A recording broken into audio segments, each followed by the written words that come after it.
intersection of making art and making money.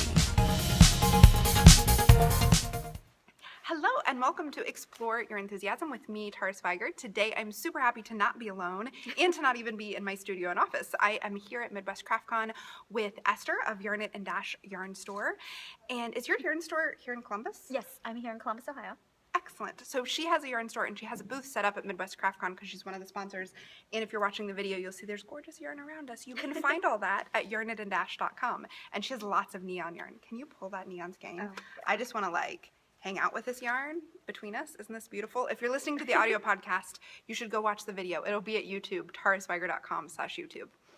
But so I wanted to talk to you, Esther, because as soon as we started talking, I was like, my people will love to hear from you. So many of my students and listeners are knitting designers or they're yarn makers, and I have interviewed several of them for the show, but I've never talked to a yarn shop owner. Mm-hmm. So to start with, when did your shop start and how did you get into it? So our shop's around for almost 2 years. It was just kind of something I've always been knitting, I've always been crocheting. My mom taught me when I was about 8-ish, because I'm the youngest out of 3, and older brothers and I have 8 years between us. And our family owned a junkyard. It's really random in Columbus South Side, and so my mom had to figure out things to do to keep me occupied and keep me in the office. Yeah. So I wasn't running around in the oil slicks with a junkyard dog. So she would teach me how to knit and crochet and hand sew for my Barbie dolls while we're watching Days of Our Lives and Young and the Restless and stuff.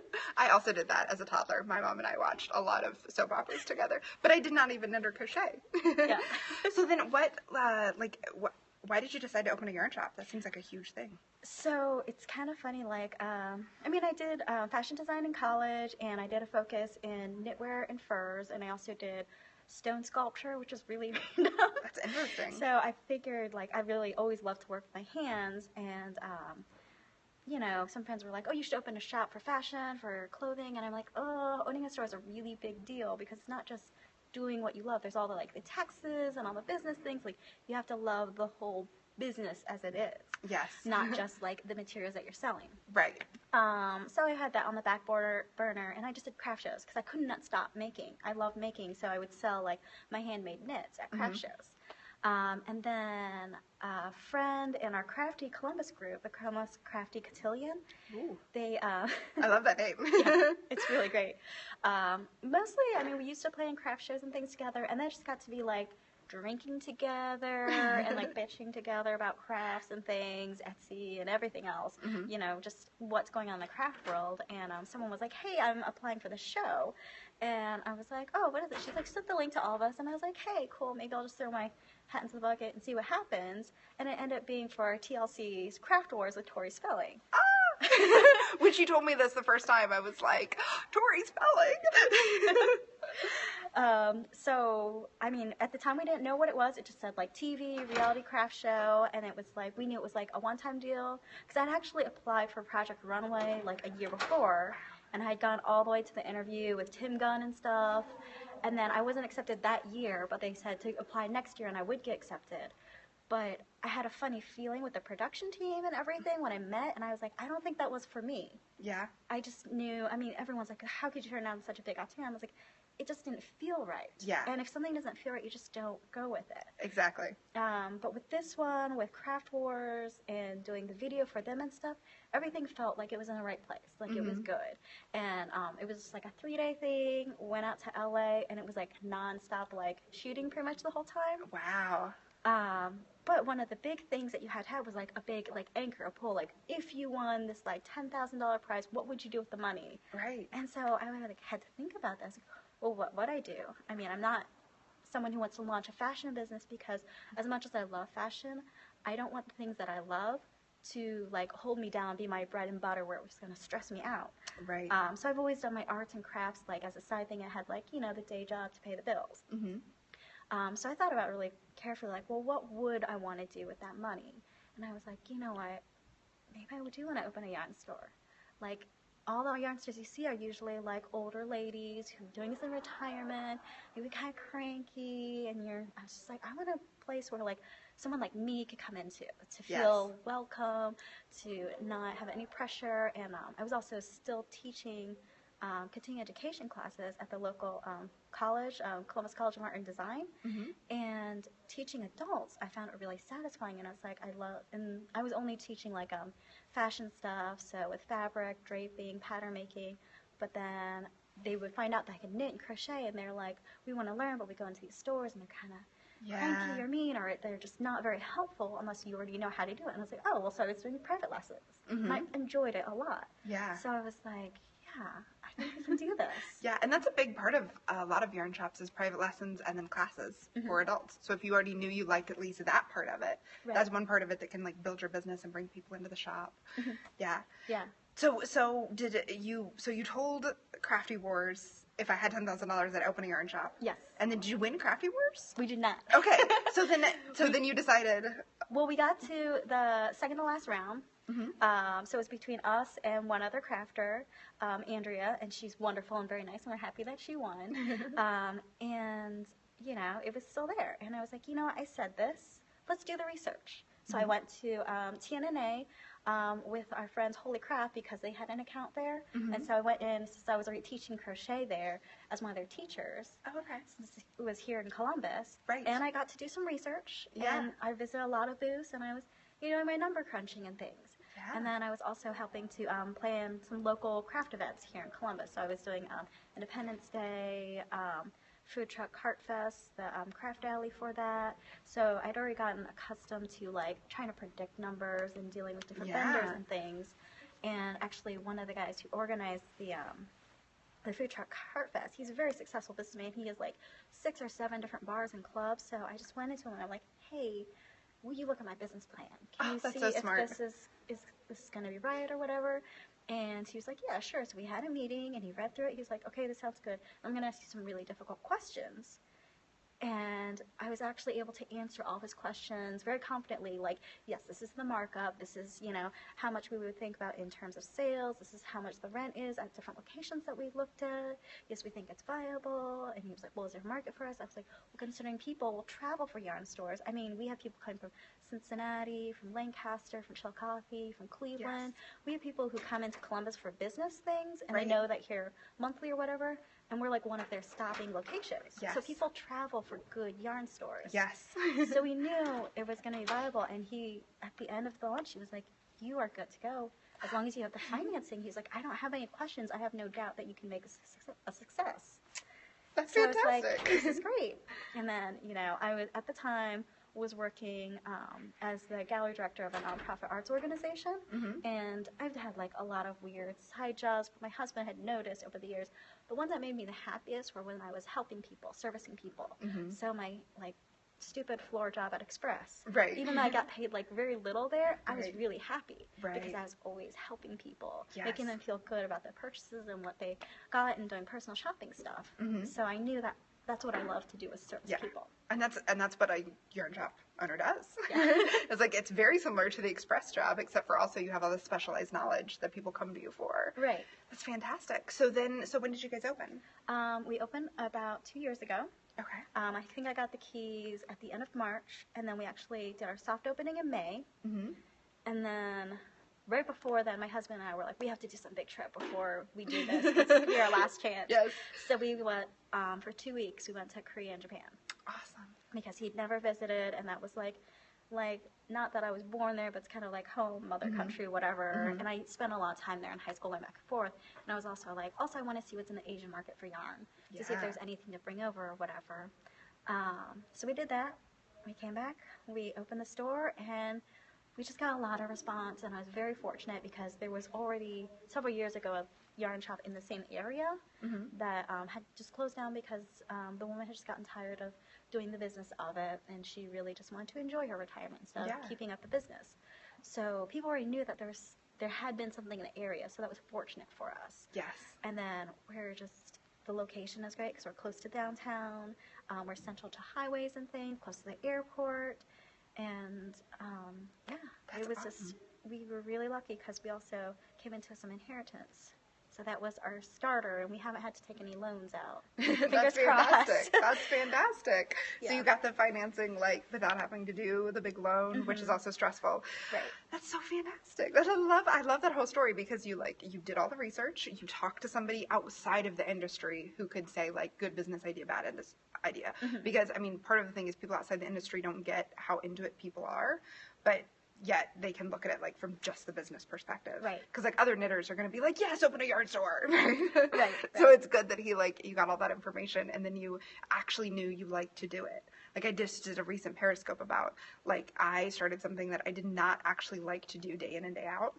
And my husband, he works at a comic book shop and the owner has had it for 25 years and he wants to sell it. And so we are looking at buying it. And Jay had been talking about wanting to run a comic book store for years. And I said, you know what? You need to work there. You need to see if you actually like working at the shop because he hadn't had many retail jobs. He'd been like a cook and he had worked in office jobs. And I was like, you need to see day to day, do you like it? Because that's so huge. Right. Like knowing that you might love the industry, but do you actually love the work of that thing? Right. Yeah. And so do you still? I do. And I thought on my mind too, like I talked to a couple local yarn stores and I was very upfront with them. I was like, I'm thinking of possibly opening a yarn store in the next like 4 or 5 years. I just want to get some research done and whatever. And if you have any openings or you need a teacher, I'd be happy to come and do this because I want to not pilfer information or anything, but just to see if this is really something that I want to like continue and stuff. Yeah. And I was also very fortunate. There was a local yarn shop owner who I've known forever because she used to babysit me when I was little, and it's called the Yarn Shop. And her youngest son and my oldest brother were best friends growing up, and so she knew me very well. And the first TNA I went to as the store, which was only like a couple months after we opened, she sat down and had breakfast with me, even though we were like pretty close to each other. And we had breakfast and we talked for a couple hours, and she just mentored me. She was like, watch out for this distributor, watch out for that. Someone tries to do this for you on shipping, tell them no, because this is how I got around it. And it was wonderful that like she wasn't thinking of us as competition, because she knew that part of my mission was to provide fibers that aren't here in Columbus right now, to bring in new things. Right. And that I wanted to be a store. So I was kind of thinking the way Pearl Soho is in New York, how it's just kind of trendy, new young thing. Yeah. So I wanted to kind of bring that to Columbus. Yeah. So we're known for being like the color store, for being kind of like the indie store. So we have a lot of like small batch indie dyers. Like these are like Cutthroat. Ooh. They're out of Virginia. And we're the first store that they ever wholesale to. Oh, that's fantastic. And we have a great relationship with them. And they have a yarn store too. And then we love to support other small organizations and fair trade too. And we always, the way our store is set up is it's not by color and it's not by weight, which a lot of other stores are. We are very specific by brand. Okay. Because we want people to understand that this is Knit Collage. She works with fair trade. She pays, good wages to everybody. This is managed in Uruguay. Everything is dyed in Uruguay by these ladies. If you look at the inside of the labels for them, they're all signed by their dyer. That's which awesome. I think is fantastic. Oh, that's awesome. That is like so cool. And I didn't even know that about Manos. It's been a while since I think I've even seen it. So even if it's like, it might cost a little more because it's fair trade, but you're doing something else for other people out there. Yes, You're still like fulfilling your want and your need of gorgeous yarn. Right. But you're also helping someone else out there. I love it. That's so cool. And so I know you mentioned that you carry like indie yarn, and I know that a good chunk of my listeners are yarn makers or even small business people that want to start wholesaling. So how do you actually find and choose yarn to carry? A lot of it is social media, Instagram. Some people have actually sent us samples to look at, and we're happy to do that. Like, we're always happy about consignment. Consignment is, of course, easier for us than doing wholesale, so we're always open to that. The wholesale, it gets a little touchy because we have to look at the whole inventory in the store that we have overall, because I can't always just do my neons and things. I still have to have a good range of things. So we have people who do like one-off, just one skein projects. We have tons of people who knit shawls, but then we also have our sweater knitters. Right. And when I was talking to my friend Joyce at the yarn shop, she was surprised how many bags we go through just as sweater knitters, because she says she once in a blue moon will sell enough for a sweater quantity. Mm-hmm. But we're doing it weekly. Yeah. Yeah. So I just have to think about all the different things and keep up with trends. So I'm on Ravelry like all the time, seeing what's new, what's great. On Instagram, checking out, who's upcoming and stuff. So do you look for certain tags on Instagram? Like, how do you find these yarn makers on Instagram? Yeah, I'll go through tags of like indie dyer. I'll go through tags of, if there's like a new pattern out there that somebody says, or if it's like a designer that's already working with our yarn companies, like UU is one of our favorite companies. Aww. And she is a small one out of California, and Heather is wonderful there. This is our favorite beginner yarn. It's a little more pricey because it's like $10 for the skein, but it's a fully machine washer and dryer safe yarn. Yeah. So it's great for beginners because it's a lot of springiness. Great for baby stuff. Great for baby stuff. You can really abuse the yarn and it's fine. Yeah. So people love it. That's awesome. So so most yarn stores, I don't think, are looking for people on Instagram and Ravelry in the same way you are, and that's going to mean your shop has things that other people don't realize are like super popular online. Right. And then also, so for a yarn maker to think about it, if you're already using Instagram, use the hashtags that yarn shop owners would look for. That's how they're going to find you. Right. And then also asking your customers. So you sometimes, I assume, see yarn being used by the end knitter. And so if you're somebody you're following on Instagram, or someone really popular photo pops up and they're knitting out of like a cutthroat yarn, you're going to be like, I need to look at that. Right? That's one of the ways you find it. It's like, what are people evangelizing about? Yeah.